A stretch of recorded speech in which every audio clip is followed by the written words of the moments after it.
Y como le decíamos al principio, noche de exconstituyentes o exconvencionales. Estuvo Fernando Atria, del apruebo, sin duda. Hoy Ruggero Cozzi, del rechazo. Militante de RN, se lo pregunté recién, no sabía que militaba. Ruggero, gracias por estar aquí, muy buenas noches. Buenas noches, Matías. Algunas de las cosas que dijo Fernando Atria, no sé si las escuchaste todas, que es interesante tomarlas porque la posta, porque es justo hacerlo, ¿no? Sostiene básicamente que ustedes como indicaciones plantearon toda la Constitución del 80, copy-paste, y las presentaron en esta convención, lo que lo hace pensar a él que ustedes, y él nos extrañaría, que si gana el rechazo, ustedes quieran mantener y no hacer grandes reformas a la Constitución que es vigente hoy, no las del 80, las del 2005, si se quiere, pero mantenerla. ¿Hasta qué punto eso cala profundo en tu sector? No, me parece que es una afirmación exagerada. Y que de algún modo me ofende un poco, Matías, porque nosotros hicimos propuestas bastante innovadoras y vanguardistas, yendo mucho más allá de lo que han sido las posiciones tradicionales de la derecha, porque muchas de nuestras propuestas también iban con la firma de constituyentes del colectivo del apruebo, algunos independientes. Entonces me da la impresión de que quizás muchas de esas propuestas ni las leyeron. Quizás en alguna u otra institución hubo algún sector de la derecha que sí, que quizás se apegó más a lo que dice hoy día la Constitución, pero me parece que habría que ir caso a caso, porque, por ejemplo, en materia del Banco Central, una institución que ha funcionado bastante bien en los últimos 30 años, ¿cuál es el problema de mantener la institucionalidad vigente y mantener su autonomía? La carga de la prueba, la carga de la prueba de hacerle cambio está del otro lado, ¿te fijas? ¿Pero fue la norma o fue la excepción? Yo creo que son las excepciones. Desde nuestra bancada de Renovación Nacional y Evópolis, más algunos independientes, en general hicimos propuestas desde cero. Conversábamos también con Fernando antes sobre la necesidad de que ambos sectores, creo que te refieres primero al apruebo, haga propuestas, discuta de reformas eventuales antes del 4 de septiembre. Él dice que no es necesario. ¿Cómo lo ves tú? ¿Tú crees que aporta la discusión previa al 4 de septiembre que ambos sectores desde ya nos digan qué cambiarían si gana uno u otro? Bueno, lo que pasa es que yo creo que Fernando ahí es bastante sincero, porque, en primer lugar, los ex convencionales constituyentes del apruebo están aferrados al texto, les gusta, lo aprobaron. Y lo aprobaron con mucha dificultad. Y aquí yo voy a un dato de la causa. A las izquierdas les cuesta mucho ponerse de acuerdo. No es tan sencillo. Y lo vimos en la Convención Constitucional, donde se terminaron imponiendo los sectores del Frente Amplio, del Partido Comunista y de los movimientos sociales, más los escaños reservados. Lo segundo es que yo creo que con las declaraciones del presidente Gabriel Boric, esa alternativa de algún modo está sepultada o al menos archivada, porque claramente se abrió un poco a que en una de esas se podría discutir algunos temas antes. Bueno, entonces el presidente tiene que primero ponerse de acuerdo consigo mismo, porque ya nadie sabe lo que realmente piensa el presidente. Un día dice una cosa, un día dice otra, pero a mí me da la sensación de que no está fácil ese acuerdo y de que el Partido Comunista va a tratar de bloquearlo como sea posible. ¿Cómo están viendo ustedes del rechazo esta arremetida que tuvo, al menos en la última encuesta, que es lo que hay disponible, en la opción apruebo? Estuvo en algún momento a 18 puntos de diferencia, si no me equivoco, el último domingo, tomando Cadem contra Cadem, 8 puntos de diferencia y hoy día.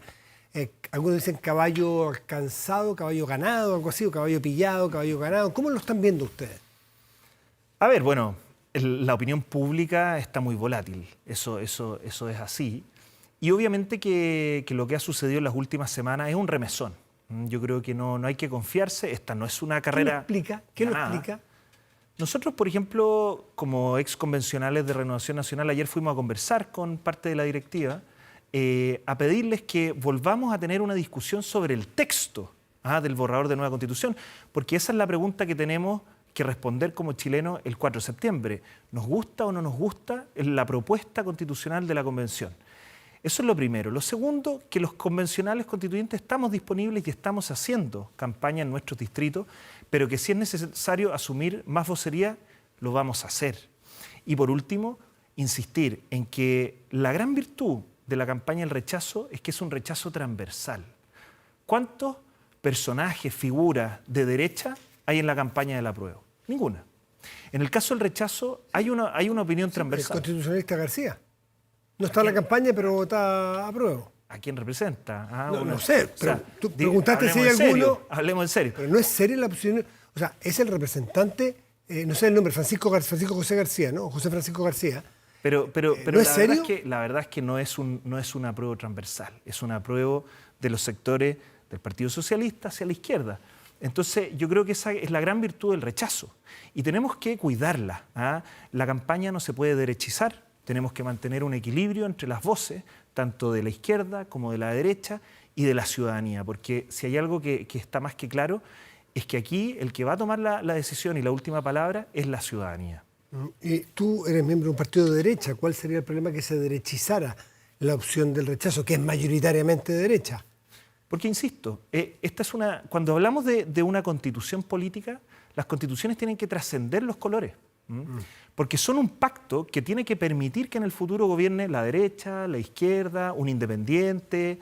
Entonces, por lo mismo, cuando tú tienes una opción que es transversal, yo creo que hay que cuidarlo. Pero fíjate que voy a agregar algo, Matías, que yo creo que no se ha dimensionado lo importante que es esto para el día 5 de septiembre. Si gana la opción rechazo, los mismos sectores que hoy día estamos por esa opción ante un adversario común, que es esta mala propuesta de borrador de Constitución, vamos a tener pavimentado buena parte del camino de los acuerdos.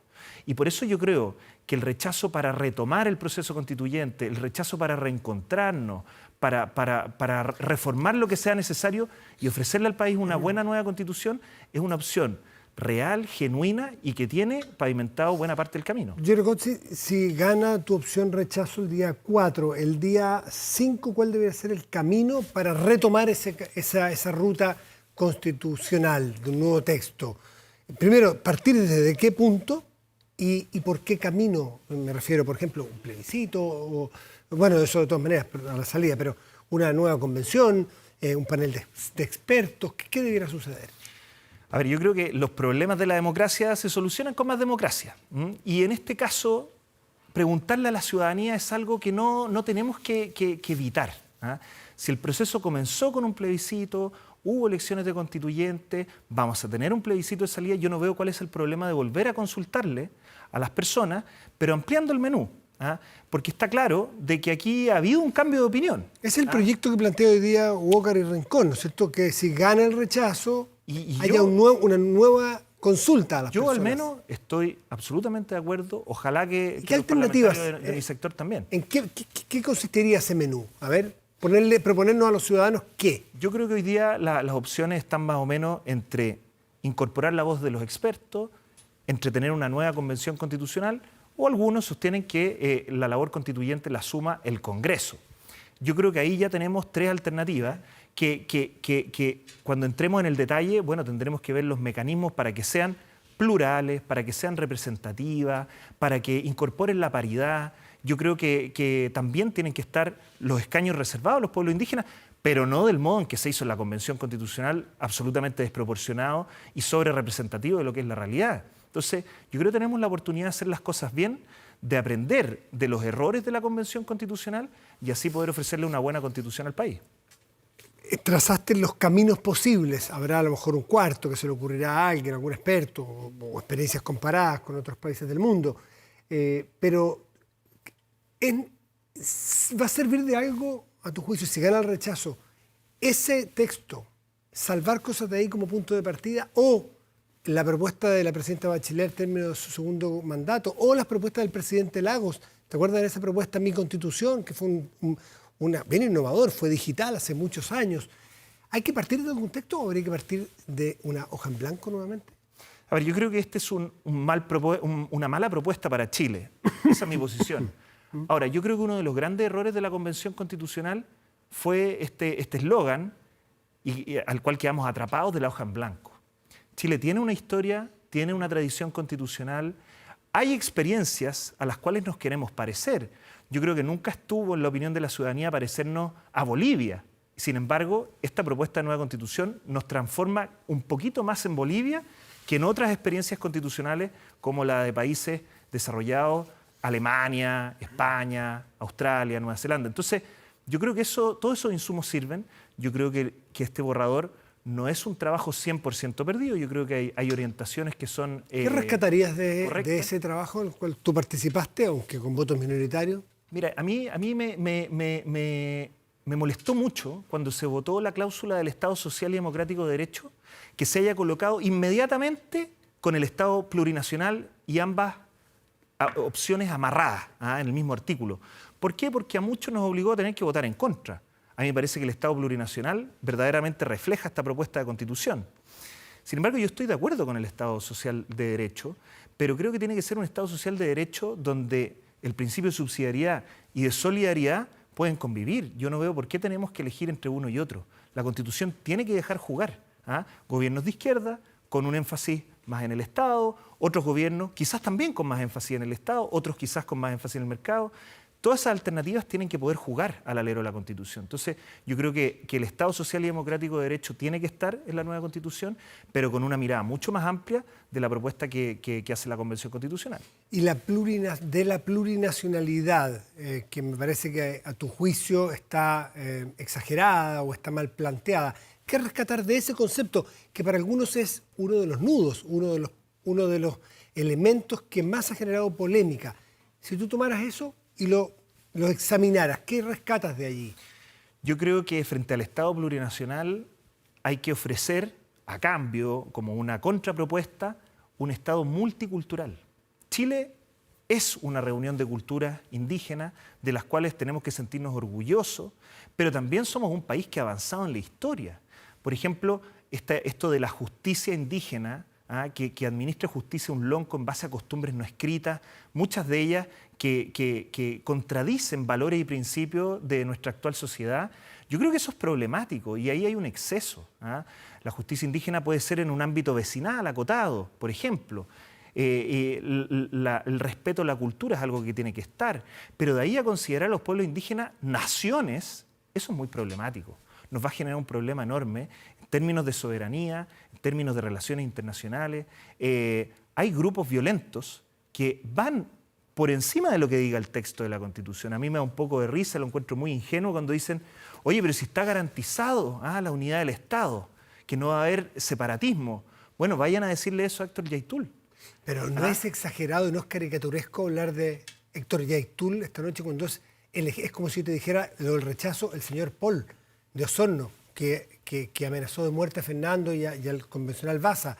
No es una caricatura decir, bueno, ahí tienen el rechazo, Paul, ahí tienen la prueba, o ahí tienen el plurinacionalismo, y Yaitul. ¿No es un abuso? No, hay dos cosas. Lo primero es reconocer de que una cosa es lo que diga el borrador, el texto de Constitución, otra cosa es la realidad política en la que estamos inmersos.